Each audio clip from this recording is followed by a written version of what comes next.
Good morning everyone, कैसे हो आप सब। आई होप कि आप सब बहुत अच्छे होंगे।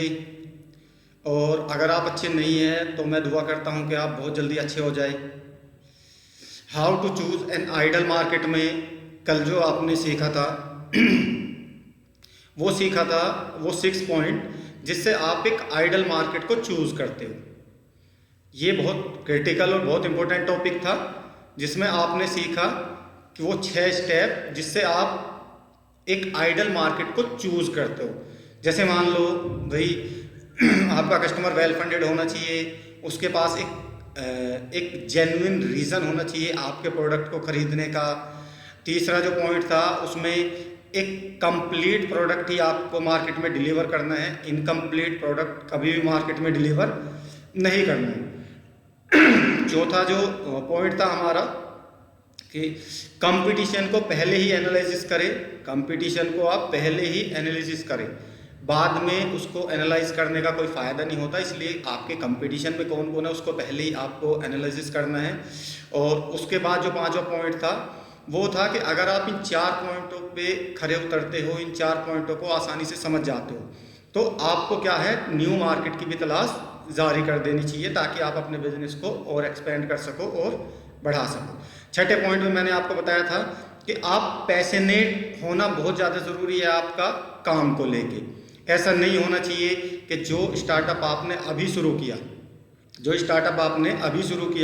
उसको आप 2-3 महीने चलाओ और फिर बंद कर दो। जो क्लाइंट्स आपके बने उनको आप छोड़ दो। तो ऐसा गलती से भी मत करना। तो कल की जो क्लासेस थी उसमें हमने ये 6 पॉइंट्स कवर किए थे। आज जो हम कवर करने जा रहे हैं how long should you keep segmenting the ideal market. ठीक है, अब ये क्या होता है थोड़ा सा इसके बारे में मैं समझा देता हूँ। ये जो मार्केट सेगमेंटिंग है, जब तक आप बाजार चूज नहीं कर लेते, जब तक आप अपना बाजार जो आइडल बाजार है जिसमें आप अपना बिजनेस शुरू करने जा रहे हो, जब तक आप वो चूज नहीं कर लेते, तब तक आपको क्या करना है, तब तक आपको सेगमेंटेशन करते रहना है। उसका रीज़न क्या है? उसका रीज़न ये है कि जब तक आप ये डिसाइड ना कर लो कि मुझको किस बाजार में उतरना है, किस बिजनेस में उतरना है, तब तक आप सेगमेंटेशन करते रहे। उसका रीज़न ये होता है कि सपोज मान लो आपने कच्ची नॉलेज के साथ या किसी के कहने से कोई काम स्टार्ट किया और आपने अपना आइडल मार्केट चूज़ करने में जल्दबाजी दिखाई और बाद में आपने 1-2 लाख रुपए का इन्वेस्टमेंट कर दिया। तो ऐसा ना हो कि वो डूब जाए उसमें नुकसान आपका बड़ा हो जाता है क्योंकि ऑलरेडी पैसा लग चुका होता है।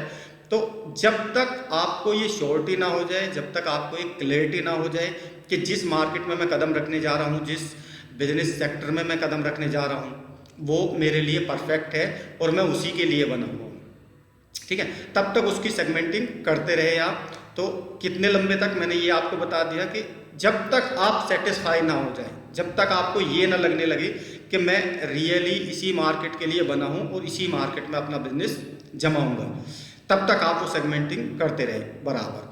अब इसमें 3 पॉइंट्स होते हैं, उन 3 पॉइंट्स को आपको फॉलो करना है।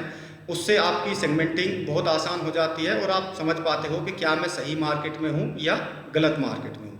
पहला पॉइंट क्या है? The customer within the market must all buy similar product. सबसे पहले आपको क्या देखना है कि जो आपका क्लाइंट्स है, जो आपका कस्टमर है, वो ऐसा होना चाहिए जो सिमिलर प्रोडक्ट परचेज करे। सिमिलर मतलब जैसे मान लो सपोज आपने कोई स्टार्टअप शुरू किया, अब एकदम तो आप 10-12 प्रोडक्ट लॉन्च नहीं कर सकते ना। आपकी कैपेसिटी है कि भाई मुझको जस्ट स्टार्टअप है तो मैं एक प्रोडक्ट के साथ, एक कंप्लीट प्रोडक्ट के साथ मार्केट में उतरता हूँ। तो उस कंप्लीट प्रोडक्ट के साथ जब आप उतरते हो मार्केट में, तो उसी प्रोडक्ट से रिलेटेड ही आपको कस्टमर को सर्च करना है। कस्टमर ऐसा हो आपके पास कि जो उसी प्रोडक्ट को ज़्यादा से ज़्यादा बाय कर ले। मेन पर्पस क्या होता है? अभी हो सकता है स्टार्टिंग में आपके पास एक ही प्रोडक्ट हो, लेकिन आपने देखा होगा कोई भी कंपनी, कोई बड़ी हो छोटी हो, जब वो शुरू होती है तो वो एक ही प्रोडक्ट या 1 या 2 प्रोडक्ट के साथ ही मार्केट में उतरती है। और फिर जब उसका प्रोडक्ट चल जाता है अच्छे से, जब उसका प्रोडक्ट अच्छे से सेल आउट होने लगता है, अच्छा बिजनेस होने लगता है, तो फिर वो धीरे धीरे अपने प्रोडक्ट बढ़ाने शुरू कर देता है। तो आपको भी यही ध्यान रखना है कि जब आप मार्केट में उतरो तो सिंगल प्रोडक्ट के साथ उतरो और कोशिश ये करो मैक्सिमम कि उस सिंगल प्रोडक्ट को ही ज़्यादातर लोगों को सेल आउट करवाओ। दूसरा पॉइंट क्या होता है? दूसरा पॉइंट होता है कि customer in the market have similar sale cycles. ठीक है, अब इसका क्या मतलब होता है, मैं थोड़ा सा इसका भी बता देता हूँ। देखो, हर बंदे का जो होता है ना, एक सेल साइकिल्स होता है, मटेरियल परचेज करने का उसका एक साइकिल होता है, वो बना हुआ होता है, वो सिस्टम होता है।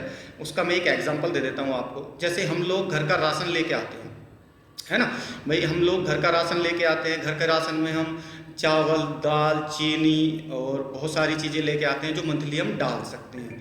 जैसे जिनको हम मंथली में इकट्ठा उठा लेते हैं पूरे महीने के लिए, कि बार बार इसके लिए मार्केट में ना जाना पड़े। तो जो मैक्सिमम बंदे हैं वो मंथ के जैसे सैलरी आई तो उसी टाइम उन्होंने पूरे महीने का ये सारा सामान उठा लिया, सारे मसाले, सारी दालें, चावल, चीनी, जो भी उनको खाने का सामान होता है वो सारा इकट्ठा कर लिया। अब सब्जी जो होती है, जो वेजिटेबल होती है, जो सब्जी होती है, अब उसको तो महीने की इकट्ठे नहीं रख सकते, तो उसका सेल साइकिल क्या होता है कि भाई वो ताज़ी मैक्सिमम लोग खरीदना पसंद करते हैं, इसलिए वो डेली मार्केट में आती है और डेली सेल आउट होती है। तो इसका जो सेल का जो चक्र होता है वो ऑलरेडी बना हुआ होता है, सेटअप होता है हर एक बंदे का। ठीक है, तो आपको भी ये देखना है कि जो आपका सेल साइकिल है, जो आपका सेल साइकिल है वो B2B में आता है या B2C में आता है, यानी कि क्या वो डायरेक्टली कस्टमर कंज्यूमर के पास पहुंच रहा है या वो एक लिमिटेड साइकिल, लिमिटेड टाइम के बाद पहुंच रहा है। जैसे सब्जी क्या होती है, वो डेली कंज्यूम होती है तो वो डेली बेसिस पे चलेगी, उसको बासी कोई खाना भी नहीं चाहेगा और रखना भी नहीं चाहेगा, 1-2 दिन की बंदा रखता है। लेकिन दाल चावल वो 1 महीने का रख सकता है, वो 6 मंथ का भी रख सकता है ना। तो वो आइटम क्या है कि भाई जैसे मान लो 6 महीने की किसी ने चीनी का कट्टा उठा लिया, वो 6 महीने तक चल जाएगी, या चावल का उठा लिया वो 6 मंथ तक चल जाएगा, तो उसकी कैपेसिटी कितनी हो गई, 6 मंथ की, कि भाई उसको 6 महीने बाद ही दोबारा चावल परचेज करेगा।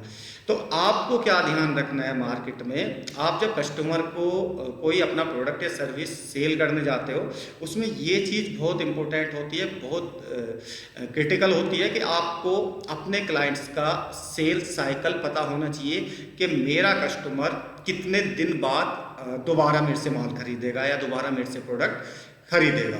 तो आपका प्रोडक्ट ऐसा होना चाहिए जो जल्दी कंज्यूम होता हो। एटलीस्ट एक मोबाइल की अगर मैं बात करूं तो मोबाइल की जो लाइफ वैलिडिटी होती है वो 1 ईयर की होती है, 1 ईयर की वारंटी भी मिलती है। और बाइक की बात करूं तो उसकी 20 साल की होती है, या और जितने भी प्रोडक्ट हैं उनकी एक लाइफ साइकिल होती है।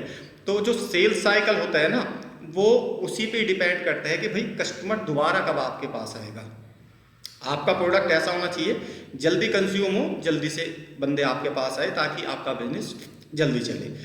तो ये मेरा दूसरा पॉइंट था। ये भी जब आप आइडल मार्केट को सर्च कर रहे हो तो इसको भी नोट डाउन रखें कि आपका प्रोडक्ट किस तरह का है, कितने टाइम बाद वो साइकिल में आता है, सेल साइकिल में आता है।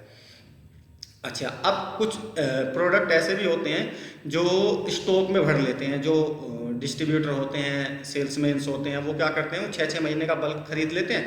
अब मान लो सपोज आप कोई प्रोडक्ट लेके गए, उसका सेल साइकिल है 6 मंथ का, तो वो आपको क्या बोलेगा, वो आपको बोलेगा कि सर मेरे पास ऑलरेडी 6 महीने का स्टॉक पड़ा हुआ है, जैसे ही ये खत्म हो जाएगा देन उसके बाद मैं आपको नेक्स्ट ऑर्डर दूंगा और थोड़ा ऑर्डर दूंगा, अगर आपके प्रोडक्ट अच्छा हुआ, सर्विस अच्छी हुई तो मैं आपको ठीक ठाक ऑर्डर दूंगा। तो आपको 6 महीने वेट करना पड़ेगा। ठीक है, ये B2B में ज़्यादा होता है, B2C में नहीं होता। B2B में ज़्यादा होता है क्योंकि लोग बाग अपने पास रखते हैं 2 महीने, 4 महीने, 6 महीने का स्टॉक रखते हैं ताकि कस्टमर को कोई दिक्कत ना हो। अब इसमें जो तीसरा इंपॉर्टेंट पॉइंट है, उस तीसरे इंपॉर्टेंट की अगर मैं बात करूं पॉइंट की, तो वो क्या है कि there is word of mouth between customer in the market.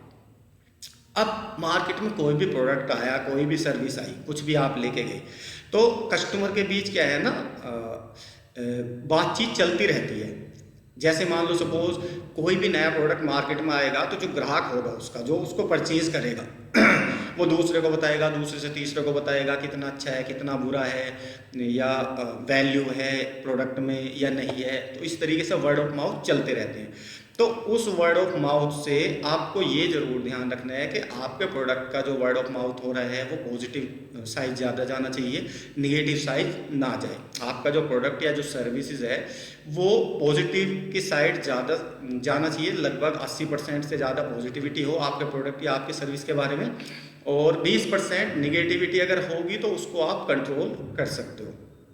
ये वर्ड ऑफ माउथ चलता रहता है। तो आपको ये भी ध्यान रखना है कि आपका जो प्रोडक्ट जब मार्केट में लॉन्च हुआ उतरा तो उसकी फीडबैक भी लेते रहे कि क्या मेरा जैसे मान लो सपोज आपने किसी को प्रोडक्ट दिया तो उसके पास 1 महीने बाद या 10 दिन बाद आप फ़ोन करके पूछ लो कि सर मेरे से आपने ये प्रोडक्ट लिया था, क्या मेरा प्रोडक्ट अच्छा है, क्या इसमें कुछ इम्प्रूवमेंट्स की ज़रूरत है, अगर इम्प्रूवमेंट्स की ज़रूरत है तो प्लीज़ बताइए, हम इम्प्रूवमेंट्स करेंगे उसमें। तो उससे क्या होगा ना, वर्ड ऑफ माउथ पॉजिटिव रहेगा तो आपका बिजनेस भी पॉजिटिव रहेगा, और वर्ड ऑफ माउथ नेगेटिव रहेगा तो सिंपल सी बात है आपका बिजनेस भी डाउनफॉल में जा सकता है। तो ये मेरी आज की इम्पोर्टेंट क्लास थी जो कि मैंने आपको बताई। ये सारा का सारा था जब आप अपना एक आइडल मार्केट चूज करने की प्लानिंग कर रहे हो। कोई स्टार्टअप शुरू करने से पहले एक होता है ना कि भाई आप किस मार्केट में कदम रखने वाले हो। जैसे मैंने आपको कल की वीडियो में बताया था, सेम उसी तरीके से इन 3 पॉइंट्स का भी आपको ध्यान रखना है। ये 3 पॉइंट्स आपको आपका आइडल मार्केट चूज करने में हेल्प करते हैं। तो वीडियो अगर अच्छी लगी हो तो इसको लाइक, शेयर एंड सब्सक्राइब कर देना। हमारी नेक्स्ट वीडियो जो आएगी वो कल आएगी, सेम 5 बजे वो अपलोड हो जाएगी यूट्यूब के ऊपर, और आप उसको किसी 5 बजे के बाद कभी भी देख सकते हो। तो thank you very much, thank you.